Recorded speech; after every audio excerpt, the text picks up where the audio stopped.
They're stuck. No movement, no progress. And today, this means the impasse we're living with is tying what we experienced in 2013 as long as that painful, costly government shutdown.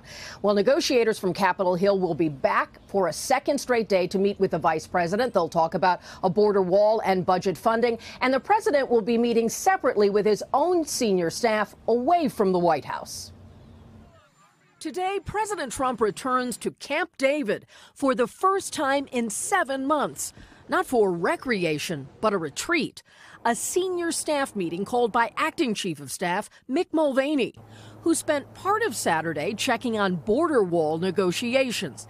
He claimed Democrats were not ready to deal. They were actually, in my mind, there to stall, and we did not make much progress. That was the president's takeaway, too, tweeting, "Not much headway made." A steel wall. Friday, the president modified his wall demand, mentioning steel 27 times. Beautiful walls, steel walls. Whether it's a wall or some form of very powerful steel. Mulvaney sat down with Meet the Press and claimed the president's shift to steel is a compromise for Democrats. And if he has to give up a concrete wall and replace it with a steel fence in order to do that so that Democrats can say, see, he's not building a wall anymore. Saturday, Vice President Pence spent 2 hours around a table with policy and budget experts sent by congressional leaders of both parties. They will meet again today. Speaker Pelosi says the president's approach is out of touch.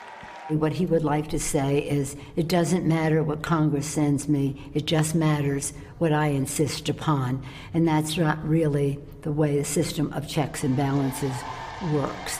Pelosi says the House will begin passing funding measures next week, starting with the IRS to keep tax refunds on schedule. The certainty of the tax returns of hardworking families should no longer be held hostage to the president's reckless demands. And the president has not personally been involved in negotiations this weekend, but he is apparently a part of the marketing team. The president has been tweeting his views on the border wall, including a picture of himself with a sort of movie-like logo. The wall is coming. And at the bottom of the screen, you see there what appear to be steel slats, the revised, updated view of what the president thinks he could sell as a part of the wall. We said he's going to Camp David today. We hope to have a chance to talk to him when he departs the White House.